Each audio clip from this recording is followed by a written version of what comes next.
इस वक्त जो है मैं झिंगाबाई टाकरी क्षेत्र में, जहाँ पर जावा टी कंपनी का जो है उद्घाटन सोहरा यहाँ पर संपन्न हुआ है। यहाँ पर हमारे साथ मनोज कुमार सिंह जी है, जिन्होंने इस उद्घाटन में अपनी अहम भूमिका निभाई है। आइए उनसे जानते हैं इस विषय पर उनका क्या कहना है। कैसा लग रहा है आपको जावा टी कंपनी जी जी जी, बहुत ही एक खुशी की बात है। और खासतौर पे सौरभ जी का जो है थीम जो इन्होंने लेके आए हैं, ये अपने आप में एक यूनिक है, नया है।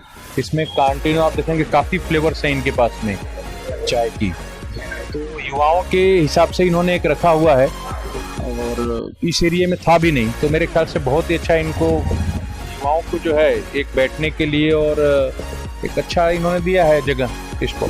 कहीं ना कहीं देखा जाए, एक तरफ कोरोना वैश्विक महामारी बीमारी से जो है सब लोग जो है त्रस्त है, पूरा विश्व जो है त्रस्त है।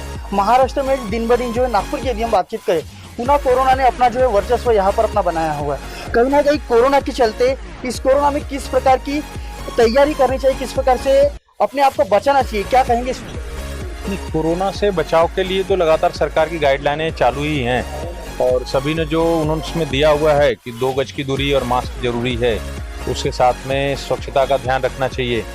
और सरकार ने भी इस प्रकार से दिया हुआ है कि जो रोजगार वाले हैं, अभी देखिए सभी के जितने भी बिजनेस हैं, रोजगार हैं, सबके बहुत हालत खराब है। किसी के रेंट नहीं निकल रहे हैं, लोगों को घर चलाना मुश्किल हो रहा है। तो ये गाइडलाइन जो उन्होंने दिए हैं, अभी सैटरडे संडे पूर्णतया बंद किया है, तो मेरे ख्याल से इन सब चीज़ों को ध्यान सरकार ने भी देना चाहिए और जनता ने भी देना चाहिए कि प्रॉपर अगर जो गाइडलाइन है उसका मेंटेन करते हैं, तो मुझे लगता है ये जो दुकानें बंद कर रही हैं सरकार यहाँ पे, उसकी ज़रूरत नहीं है। लेकिन जनता उस हिसाब से अगर सजगता रखे तो। कोरोना ने जो है व्यापारी वर्ग पर बहुत बड़ा जो संकट छाया हुआ है, व्यापारी वर्ग किस तरीके से चलते हैं, व्यापारी वर्ग के बारे में आप क्या चाहते हैं? इस कोरोना से सबसे ज्यादा त्रस्त तो व्यापारी ही हैं। अगर कोरोना की मार किसी को लगी है तो सभी व्यापारियों को सिर्फ लगी है, क्योंकि नौकरी वालों को तो पेमेंट मिलते रही, गवर्नमेंट के जो भी हैं एम्प्लॉयज या प्राइवेट में भी कंपनियों ने दिया है, पेमेंट किया है। लेकिन सबसे ज्यादा तकलीफ हुई है व्यापारियों को, क्योंकि उनकी दुकानें लगातार पहले 3-4 महीने के लिए बंद कर दी गई थी। अभी भी उनकी दुकानें जो है देखिए सैटरडे संडे बंद है। तो सबसे ज्यादा अगर कोरोना में टूटा है या नुकसान हुआ है तो व्यापारी वर्ग को अपने पास में कर्मचारियों को पालने की हिम्मत नहीं है, तो उससे क्या बेरोजगारी बहुत बढ़ी है। सरकार बोल रही है कि नहीं इतना, आप देखिए मुद्रा लोन ये वो देके 10,000 इसमें व्यवसाय के लिए बोल रही, प्रोत्साहित कर रही, लेकिन व्यवसाय लोग लोन लेके उसको वापस करने की उनमें क्षमता नहीं है, नहीं कर पा रहे हैं। इसलिए सबसे ज्यादा इसकी मार जो व्यापारियों पे हुई है। कोरोना जो है दिन ब दिन बढ़ते जा रहा है, वहीं पर देखा जाए कोरोना को नजरअंदाज की जा रही है, नागरिक जो है अभी भी इसको हल्के में ले रहे हैं। नहीं, बिल्कुल सही बात है। नागरिक हल्के में तो उतना नहीं बोल सकते हैं, सावधानी ले रहे हैं लोग, लेकिन कहीं कहीं पे कुछ एरियो में आप चिन्हित कर लें, अभी जो कोरोना रिटर्न हुआ है वो किस एरिया में ज्यादा फैला है, उससे आपको समझ में आ जाएगा कि इसको हल्के में कौन ले रहे हैं और कहाँ पे इसका प्रभाव ज्यादा है। आपने देखा हमारे साथ यहाँ पर मनोज कुमार जी थे, जिन्होंने अभी जावा जो टी कंपनी है इसके उद्घाटन सोहरा में अपना अहम भूमिका निभाई है। उन्होंने बताया कि कोरोना से यदि हमें लड़ना है तो जो 2 गज दूरी मास्क से जरूरी, इस नियम का हम यदि पालन करेंगे तो हम आराम से इस कोरोना को जो है फिर से हरा सकते हैं।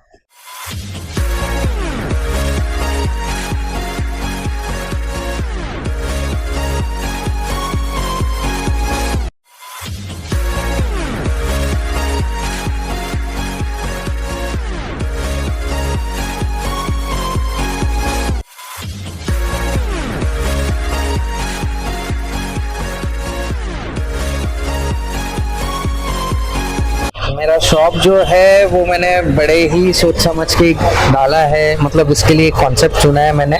तो ये कॉन्सेप्ट जो है मेरा एक्चुअली एक वॉफल कप का है, स्वच्छ भारत अभियान को देखते हुए, जिसमें कि मैं चाहता हूँ कि मतलब जो कप्स की गंदगी है वो हम कितना घटा सकते हैं, वो एक छोटा सा प्रयास मैंने किया है। ये जो है हमारा ये वॉफल कप है, जो इसमें चाय हम डाल के देते हैं, इसी में आप मतलब चाय पियोगे और इसका मतलब कंसिस्टेंसी इतना है, मतलब ये 10 से 15 मिनट चाय को आराम से रखता है, मतलब आपकी चाय ठंडी होते तक आप इसको मतलब पी सकते हो और ना ये टूटेगा ना मेल्ट होगा। इसको फिर आप धीरे धीरे बाद में, जैसा हम लोग आइसक्रीम के कोन्स खाते हैं वैसा हम इसको भी खा सकते हैं। मेरे कॉन्सेप्ट के हिसाब से तो मैं सोचता हूँ कि मेरा एक नया कॉन्सेप्ट है, ये सेंट्रल इंडिया में सबसे पहला कॉन्सेप्ट है, जो कि एक वॉफल कप का है, जो कि मैं स्वच्छ भारत अभियान को लेकर चल रहा हूँ। उस चीज़ को ध्यान रखते हुए अगर मैं ये वॉफल कप को प्रमोट कर रहा हूँ, तो मैं ज़रूर चाहूँगा कि लोग मेरे साथ में जुड़ेंगे और मेरे धंधे को मतलब बिजनेस को थोड़ा सा ग्रोथ देंगे। प्लस मेरा जो चाय है उसमें मेरे पास में 8 टाइप के फ्लेवर्स है। सो एक लोगों में वैरायटी भी मिलेगी, मतलब लोगों को एक मतलब 8 चाय की वैरायटी मिलेगी, वो भी सिर्फ मात्र 10 रुपए से चालू है। प्लस आपको वॉफल कप भी मिलता है, मतलब आपको बहुत से ऑप्शंस मिलते हैं।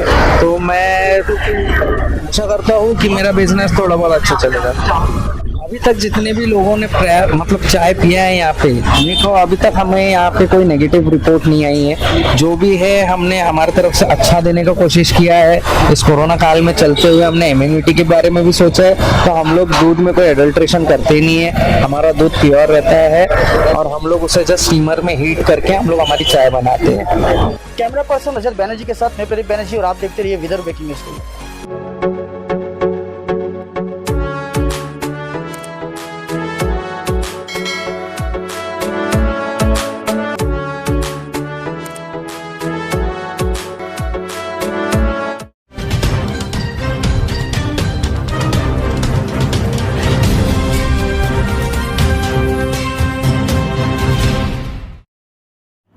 ऊर्जा खात्याच्या मानवी आणि मेकॅनिकल त्रुटीमुळे मुंबई 8 तास 4 तास 12 तास थांबली। 12 ऑक्टोबरला संपूर्ण मुंबईला काळोखात जावं लागलं। ऊर्जा मंत्री, गृहमंत्री सायबर हल्ल्याच्या बाबी समोर आणतात आहे। केंद्राच्या ऊर्जा खात्याने कोणताही सायबर हल्ला नाही, ही मानवी आणि मेकॅनिकल त्रुटी आहेत असं घोषित केलं आहे। ऊर्जा मंत्री आणि गृहमंत्र्यांनी आधी तांत्रिक बाबी तपासून घेतल्या पाहिजे आणि सायबर हल्ला झाला आहे असा खोटा अहवाल, असा चुकीचा अहवाल विधानमंडळात मांडू नये अशी त्यांना माझी सूचना आहे। या विषयावर चंद्रशेखर बावनकुळे जे बोलते ते अत्यंत निराधार आणि खोटा आहे। विधान भवनामध्ये महाराष्ट्र राज्याचे गृह राज्यमंत्री यांनी चीनचा सायबर हल्ले झाले आहे असं स्पष्ट त्यांनी वक्तव्य केलेलं आहे। या संदर्भात राज्याचे ऊर्जा मंत्री नितीन राऊत साहेबांनी सुद्धा त्या ठिकाणी ऊर्जा मंत्र्यांनी त्या ठिकाणी निवेदन केलेलं आहे। आणि हे दोन्ही प्रकारचे जे मुंबईमध्ये जे 12 ऑक्टोबरला वीज खंडित झाली त्यामध्ये ह्या चीनचा त्या ठिकाणी हात आहे असं स्पष्ट वक्तव्य चौकशी संदर्भात चौकशी झालेली आहे आणि चौकशी अत्यंत चांगल्या पद्धतीने गृहमंत्री विभागाकडून त्या ठिकाणी झालेली आहे। आणि अशा पद्धतीचं वक्तव्य करणं अत्यंत निराधार आणि चुकीचं आहे। जे महाराष्ट्र राज्याच्या दोन्ही मंत्र्यांनी जे निवेदन केलं आहे ती खरी माहिती जनतेसमोर त्या ठिकाणी आलेली आहे। आणि महाराष्ट्राच्या इतिहासामध्ये पहिल्यांदाच एवढं मोठं वीज खंडित झाली होती, म्हणून त्याची चौकशी महाराष्ट्राचे मुख्यमंत्री आदरणीय उद्धवजी ठाकरे यांनी त्या ठिकाणी चौकशीचे आदेश दिले होते आणि सत्य माहिती त्या ठिकाणी समोर आलेली आहे। म्हणून जे माजी ऊर्जा मंत्र्यांनी जे आरोप केलेले आहे खोटे आहे। सध्या भारतीय जनता पार्टीच्या लोकांना काही कामधंदे नाही आहे, फक्त आरोप करायचा आहे। उठसूट धंदा त्यांनी चालू केला आहे।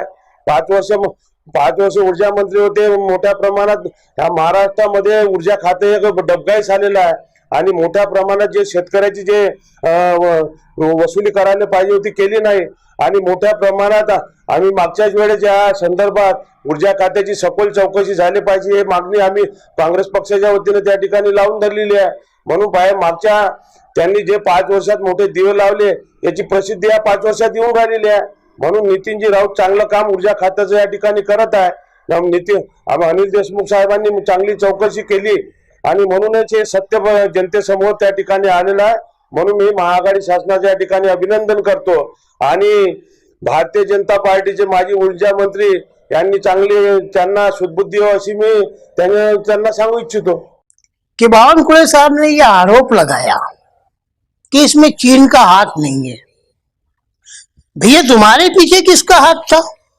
तुम 15 साल से लगातार सुनकर आ रहे थे, छोटे बड़े हर पद पे आप रहे, फिर आपका अचानक टिकट क्यों कट गया? इसके बारे में एक सस्पेंस आज भी बना हुआ है और बीजेपी इसे खोलना नहीं चाहती। क्यों? कि जब खुद के आंख में उंगली जाती है तो दर्द महसूस होता है, और दूसरे के आंख में उंगली जा रही है तो जा रही है। तो आज उनकी जो टिकट कटी उसके पीछे भी तो कुछ कारण रहे होंगे। बिना कारण तो एक रनिंग आमदार, एक रनिंग बड़े बड़े ओहदों पे रहा हुआ व्यक्ति और अचानक में उसकी टिकट कट जाना, इसके अंदर में बहुत बड़ा लंबा झोल है। और ये झोल जिस दिन उजागर होंगे तो ये आज जो आरोप लगा रहे हैं ये सर उठाने के लायक भी नहीं रहेंगे, ऐसा मेरा मानना है।